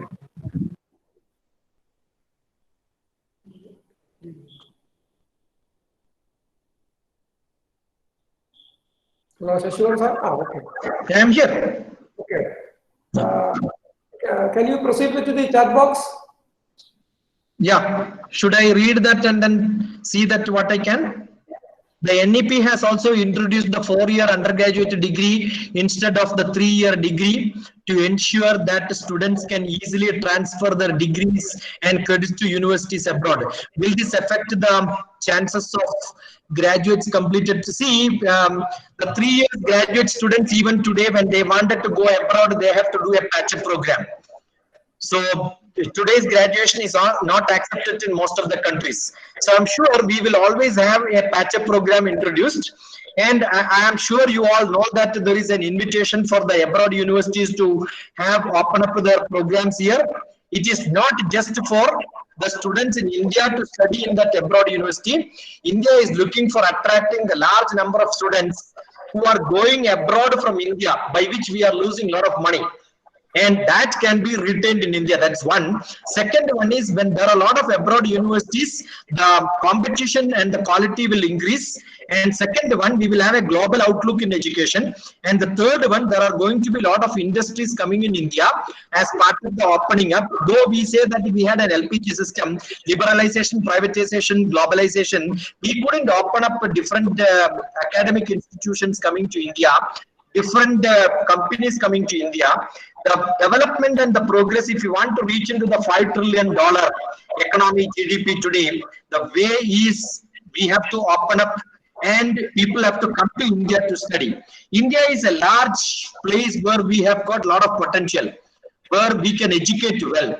So if we get into an international standard of teaching, I'm sure like medical system is being utilized by many countries in India today. Especially the Gulf people come here, and then that is how most of our big hospitals are running. So I'm sure best academic institutions in India will have. I know one of the universities here where I go for guest lectures, Jnaanam University. We have got at least students from 3-4 different countries. I'm sure there are a lot of places where we can get such students. International programs, Asia-specific programs. We have got Asia-specific programs and different specialized programs. Similarly, we will have. Okay, so there will be patch-up programs. Probably the 3-year degree program or those who are post-graduation will be seen equivalent to this. This confusion was there when we had got MSc, BTech equivalency. MTech program admission was always for BTech people, and they also had a MSc people also getting admitted to MTech. But there was a competitive exam like GATE was introduced for that purpose. So I'm sure there will be a competitive examination. Today, people can jump into life science program. I know people after electrical engineering degree joining to life science for PhD directly. They can write an entrance examination. If you prove that you have quality, I'm sure you can jump into. Today, PhDs are accepted for bright students after BTech, skipping 2 years of MTech also in IITs. So I'm sure merit and your quality is there. You can always get into higher education without any patch also. I'm sure there is going to be a lot of such quality based entrance examination to prove your merit. That is going to be the order of day. Okay. Another question, sir, do you agree with the view that the holistic and the multi, that is all, I think I already answered. The paradox of scholarship is one of the scholarship is always a big question, whether the scholarship program is, the teacher is a scholar. I remember when in Kerala had a program called the WWS, Walk with a Scholar. I used to ask, the scholar is the scholar who is coming to aid the children, or the students are the scholars because they have got the scholarship with them. So I'm sure that's a big paradox. Who is a scholarship? A scholarship is one who can understand different things. That's what we say. So I keep saying when somebody calls me Shashi sir, I say don't call me Dr. T.P. Sasikumar sir, call me Sir Dr. T.P. Sasikumar when I am eligible for that. So like a sir title given to people, I think scholarship has to be given to people who are really scholars. Otherwise, today that is not what is happening. When you pass the NET examination, they say that I have got a scholarship. That is not scholarship. That is the money to get a scholarship. Become expert, not an expert. First part, then become expert. So those who become expert becomes, we have got this confusion and paradox in different words. Like the other word is literacy. I saw the other day Joshua sir is mentioning the word literacy in between. So I am saying somebody is a computer literate means I know I am an expert in computer. So the word literacy is being shallowed or maybe too specialized today. Literacy is not who can read and write. That is what social science is. But in academic institutions, when we say I'm a literate of mathematics, that means I know mathematics. I can communicate well in mathematics. I understand all the symbols in mathematics. So the literate means who can communicate with a lot of ideas in the way the somebody else who will understand the same idea. That is what is literacy is. India has only official languages. We have no national language. We have there are 22 languages which are identified as national languages. It is not one official language. We have got 2 official languages. Hindi is also considered as official language in the secondary part. Okay, so that is why most of the letters come to the Department of Space or in the Cabinet Secretariat. We get a letter both in English and Hindi parallelly. So, sir, you have said that the private institutions in India do not use the quality of the government institutions. Ironically, the mentioned good quality education offered by universities like MIT, which is private. Yeah, in India it is not, but in abroad probably. Even NASA is, though it is a government institution, it is mostly private. So don't compare the private institutions abroad and the private institutions in India. India private institutions are not equivalent to, or they are not able to reach up to the scale of the best government institutions. Even today, that is the situation. But there are 80% or 90% of the government institutions are not able to reach the quality of the private institution. That is also true. So that's another great thing which we must understand. You took to the thoughts, and yeah, there are a lot of comments, nice comments. I have not seen any negative comments on this. I wish also have got something to learn from you. The freedom from the British education policies that ruined our, there is no point after 70 years or 75 years talking about what America proved or British ruined, or what Japan has given, what China has given, what. If you are a powerful country, you are a powerful country. I was part of the government system, so I don't generally criticize government. That probably one of the reasons when the scheme is implemented, I say I am with that. Until it comes, you had a great chance from 2019 to 20 to criticize it, whether they have accepted it or not. You had a very liberty to come to public in social media and talk about this. Once it is done, you must be part of it. Now we have to talk about not what British has not done, what Britishers have done, how much money they have to pay. All that is good, but what we can do ourselves is what is to be done. Okay, so I don't keep saying that I would have been like Amitabh Bachchan, I would have been like Shah Rukh Khan. There is no point in talking about our predecessors. My parent was not good, their parent was good, and all that. So let us talk about what we can do. Take examples of what Indian tradition we had. Take examples of people who have got a great vision like Vivekananda, Tagore, Mahatma Gandhi, Radhakrishnan, Nehru. Nehru did not even just copied what British had. We had a agglomeration of what Russia had, what Britain had, what America had. And don't compare India with America, because America is a 500-year-old country. We are only less than a few years. So we have not even reached 100 years. So we don't have to be too much worried about what India will be. I'm sure India is going to have a great future. We will be much, much better than the economic, political, business aspects of India. I've dealt very well in different forums because my specialization happened to be in business and strategic analysis. I'm sure I'm not mixing that in education because that's a different forum in which we can have. So as India, we have a great tradition in education and we have a great capacity. You go to the best universities in abroad, best professors are always from India. And there was a time when India had great students coming from different countries to learn.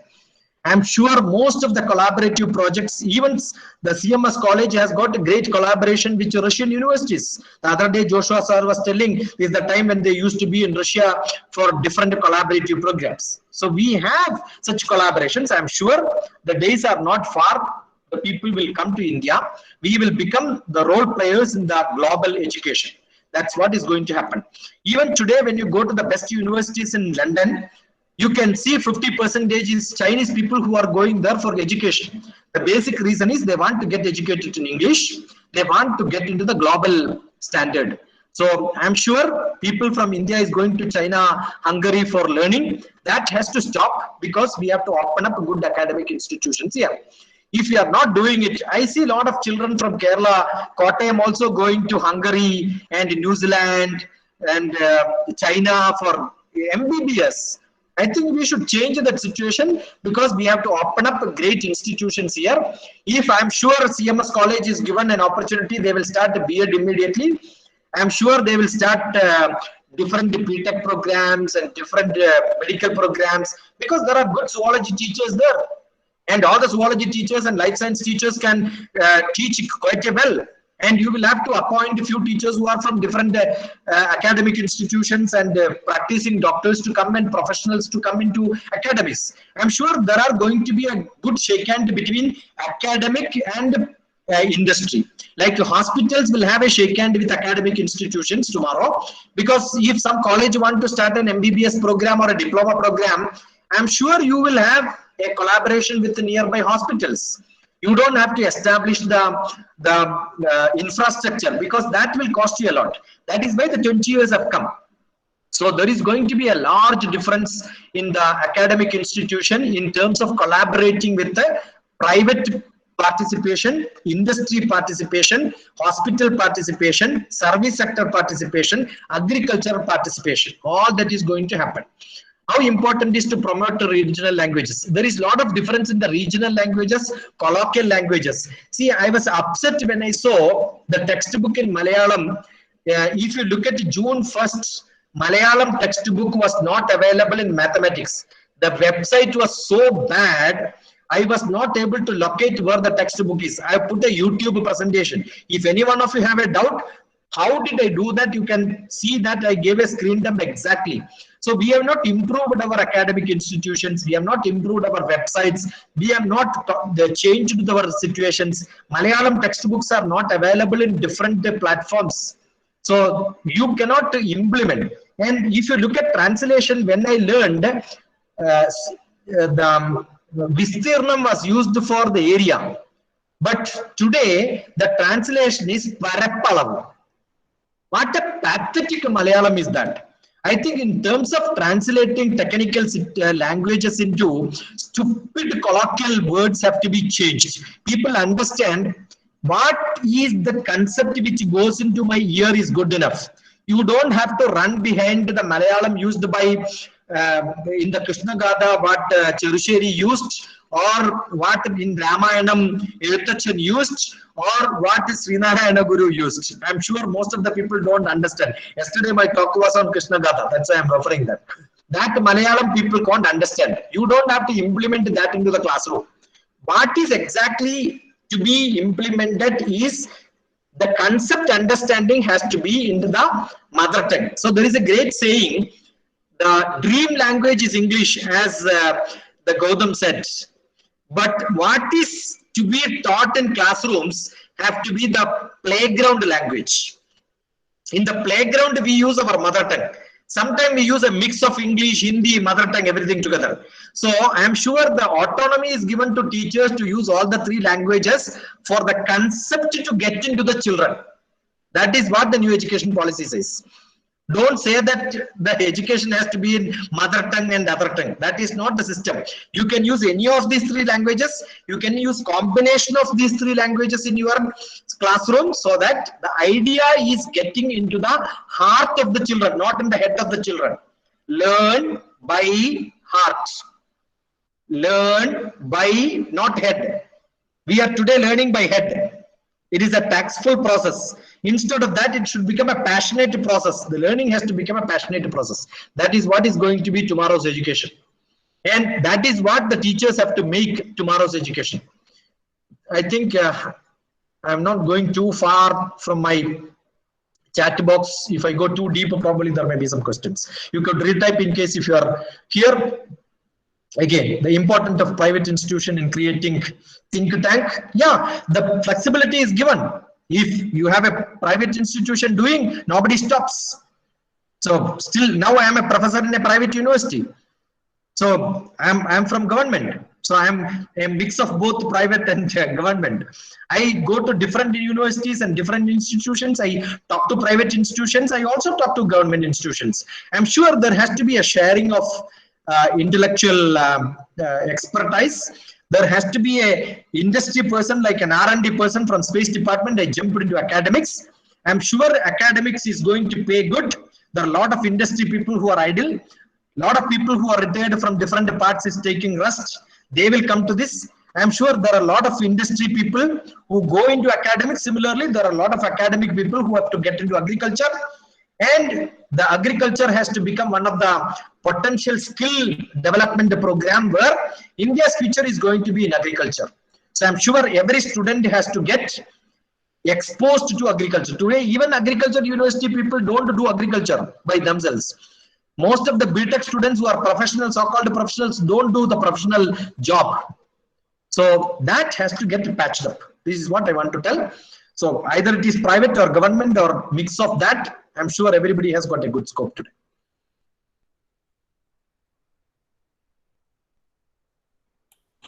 Let us wind up. Yeah, it's up to you. Okay, okay. It is very excellent that you are consistently keeping your energy for the last 2 hours. And yeah. No. But one more question. It is like a rapid fire. Yeah. Not very descriptive answer. Rapid fire. Treat it as a rapid fire. And you seem to be very optimistic about the national education policy. And tell me one challenge or a threat that we are facing through this NEP. Teachers. Talented teachers. Okay. Okay, thank you. Now, may I invite our Vice Principal, Dr. Mini Chako, to come forward to vote of thanks. I think after vote of thanks, I will not have any chance. So my thanks to the person who is going to tell me vote of thanks. You will definitely get a chance. Yeah, that's right. Respected Dr. T.P. Sasikumar, our keynote speaker today and a great teacher and motivator himself, Dr. Varghese Joshua, Principal CMS College and the moderator of the session, Dr. Joji John Panikar, the IQAC Director of CMS College, the coordinator of the UGC Paramarsh scheme, and the organizer of this session. Teachers and students from CMS College, our mentee colleges, and all our well-wishers. Listening to Dr. T.P. Sasikumar was like drawing a breath of fresh air. Yes, like Sir said, our present concept about education should be holistic. Teachers should be willing to unlearn, relearn, and able to relate to their subjects and incite a passion for learning in their students and prepare them to learn in full enjoyment, that is life.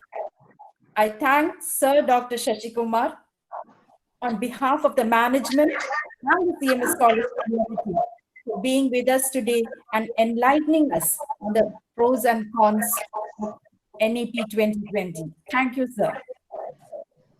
I'm thankful to Joshua sir for functioning as a moderator of this session and for his interesting observations. A special thanks to Dr. Joji John Panikar for his commitment towards this session when he should have been celebrating his birthday with his family. A big thanks to our mentee institutions and all our well-wishers. Thank you all once again. Thank you.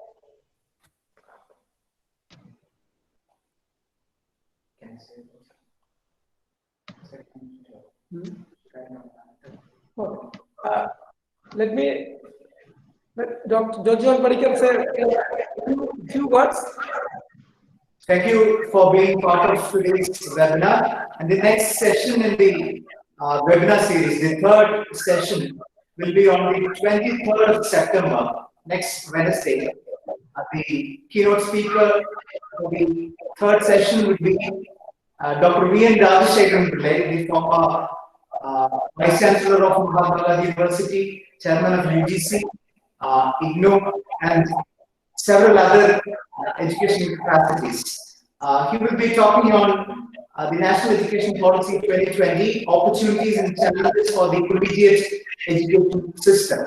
Will be on the 23rd of September, 16. Same time. Thank you. Thank you once again. Thank you, Mini, for the nice words. I congratulate Joshua sir because most of the seminars where I attended, they called 10 people and then show that we had 10 speakers. So it's very difficult to comprehend your idea and then sum up something and then invite questions and discuss. So I'm so glad that you are dedicating one session for one person, and that's the best approach, by which you are not showing, you are actually doing.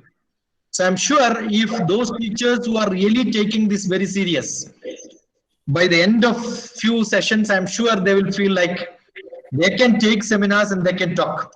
And one of the greatest thing what you did was you started the seminar. And that was creating a real platform where I have heard you 2-3 times on YouTube. That day also I was listening, but then I had few other calls, I got interrupted. So I re-listened to that. So second time when I was searching for education and policy and all that. That's why I landed up in redaction. So I'm sure all of you should look at what India had and then relate. You will see that it's nothing new. It's all one and the same. So we have diluted as teachers. If that happens, I'm very, very thankful. If we rebuild our education, it's thankful. So all the participants who are staying here, I'm sure my telephone number is available. Otherwise, type Dr. TPS and search for me. There could be a lot of discussions which can come. We could always discuss. And you're all welcome for any skill development programs. If some of you can push, this is what the skill development.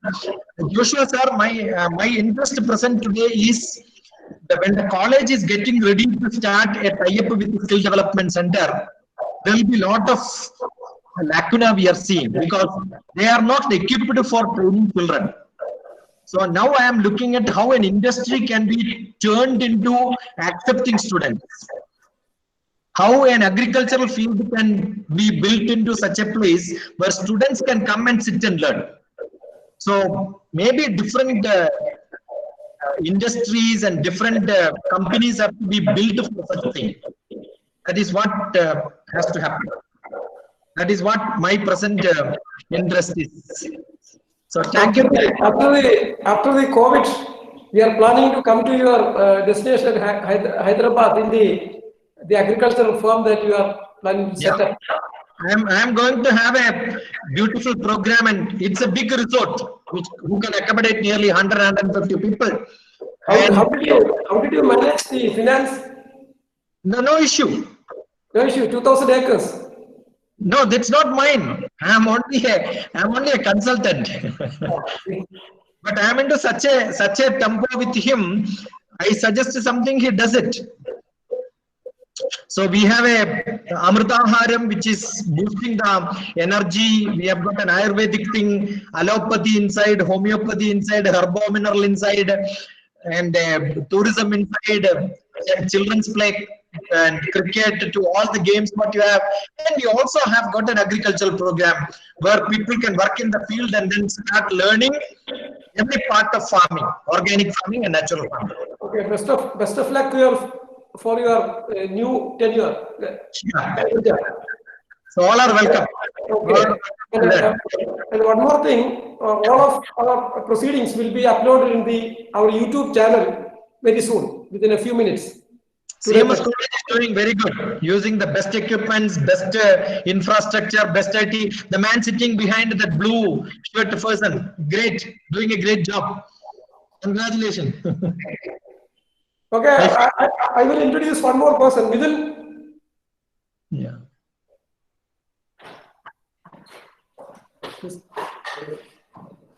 Okay. You may be familiar with this particular person, Mr. Midil. Yeah, I know. Yes. He is managing the YouTube channel and the infrastructure that you have mentioned just now here. Good, So, good. Great job. Great job. I have posted Krishnamurthy sir's lecture bits into. I did a screen grabbing and then posted into my MSc classmates group and all that. Today we posted the second. Please have seen. Yes, thank you. I've shared to Babu Sundar, Vijay Kumar and all of them. Thank you. Yeah. CMS is doing Thank you for all participants. Thank you. Thank you. Thanks a lot. God bless you. It was great being with all of you. Thank you, Mini.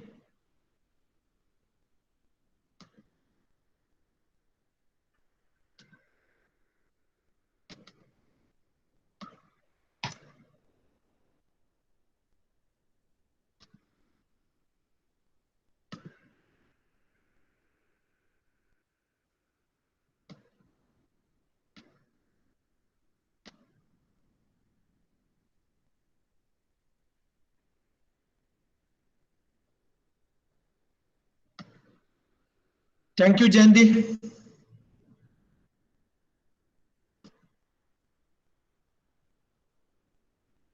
Bye-bye. Atriya, Sunil, Shivadarshana. I'm seeing some more people around.